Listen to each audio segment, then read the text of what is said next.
आजकल घुटनों का प्रॉब्लम हम लोग के समाज में लोगों के बीच में बहुत ज़्यादा कॉमन है और ख़ास करके जाड़ा के सीजन में जो एल्डरली महिला लोग हैं या बुजुर्ग मेल हैं उनको ज़्यादा तकलीफ दे होता है।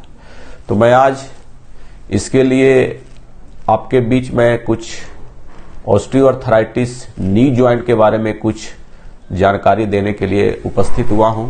मैं डॉक्टर महेश प्रसाद, डायरेक्टर आस्था लोक hospital and associate professor Patna medical college में कार्यरत हूं। आज के दिनों में जो सबसे गंभीर समस्या है ऑस्टियोआर्थराइटिस बोथ नी। जब भी हम लोग उठते हैं काम करने के लिए तो सुबह में थोड़ी दर्द होती है और शाम होते होते तकलीफ ज्यादा बढ़ जाती है। हम लोग बैठ नहीं सकते हैं, काम नहीं कर सकते हैं और घर में जो बुजुर्ग महिला, जो बुजुर्ग हमारे गार्जियन हैं उन्हें बहुत तकलीफ होती है। तो सबसे पहली जानकारी ये देना चाहता हूं कि ऑस्टियोआर्थराइटिस है क्या, इसको पहले समझें। जब आप समझ जाएंगे तो इसको ट्रीट करना, समझना और मेंटेन करना बहुत आसान होगा। ऑस्टियोआर्थराइटिस एक जोड़ की बीमारी है जिसमें हम लोग का ज्वाइंट एक ऐसा बनावट है जिसमें हम लोग चलते हैं, कूदते हैं, स्पोर्ट्स खेलते हैं, उसमें कोई अनुभव नहीं होता है। ये बहुत कॉम्प्लेक्स ज्वाइंट है। इसके अंदर में हमारे जो बोन है उसके कवरिंग के लिए कार्टिलेज होते हैं, उसके ऊपर साइनोवियल मेम्ब्रेन होते हैं जो हमारे ज्वाइंट को लुब्रिकेट करता है, फ्लूइड सिक्रीट करता है। उसके ऊपर एक कैप्सूल होता है जो बैलेंस करता है और उसके ऊपर एक लिगामेंट होता है जिसको सारे ज्वाइंट को एक बैलेंस बना देता है। जब तक खास करके मेल में 50 साल की उम्र और महिला में 40 साल की उम्र तक ये समस्याएं यूजुअली नहीं होती है, क्योंकि हमारे जो ज्वाइंट के अंदर जो कार्टिलेज है उसकी बढ़ने की प्रक्रिया और टूटने की प्रक्रिया दोनों बैलेंस होती है। लेकिन ये देखा गया है कि जैसे ही 50 के ऊपर और महिला 40 के ऊपर जब जाती है तो उसके ज्वाइंट में स्ट्रेस होता है। इसका कोई काउज मालूम नहीं है, इसलिए इसको लोग प्राइमरी ऑस्टियोआर्थराइटिस कहते हैं और इसे ये होना ही है, इनेविटेबल कंडीशन है, ये बाउंड टू हैपन, सबको होना है। इसलिए आज इस टॉपिक को मैं लेके आया हूं कि इसको समझें।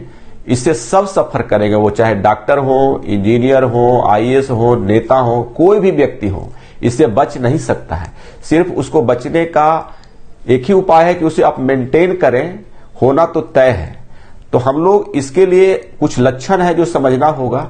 लक्षण सबसे पहले ये होता है कि स्टार्ट तो ये होगा कि सुबह में दर्द होगा जो आधा घंटा से कम रहेगा, जब आप चलने लगेंगे तो ठीक हो जाएगा और जो कार्य करते करते इवनिंग के समय में होगा तब दर्द बढ़ जाएगा।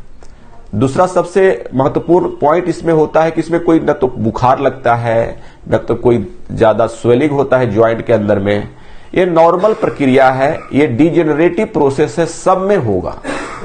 तो इसको समझें कि किस तरह का चीज है। लोग इसे कंफ्यूज कर जाते हैं। गठिया को एक बीमारी होती है जोड़ का, रूमेटॉइड अर्थराइटिस।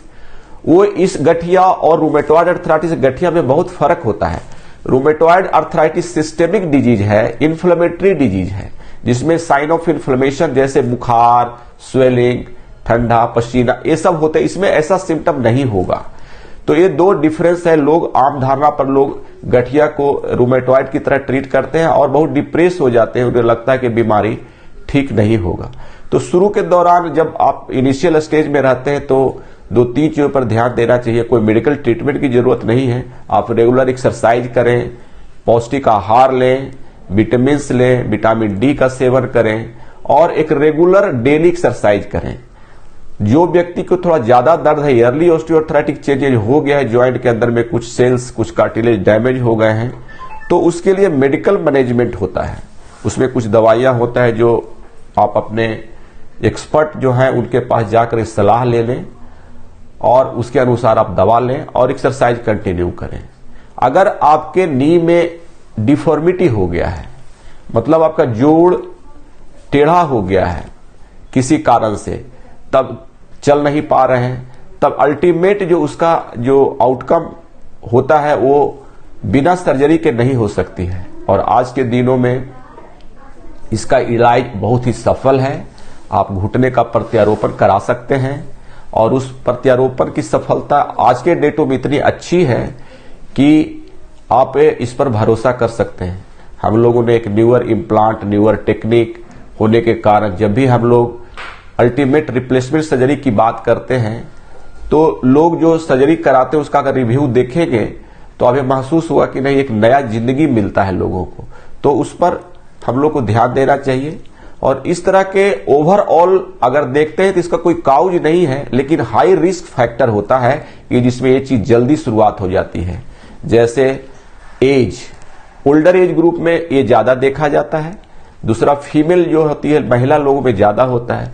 जो हाई इंपैक्ट स्पोर्ट्स इंजरी खेलते हैं, जंप करते हैं, कूदते हैं, उसमें ज्यादा होता है।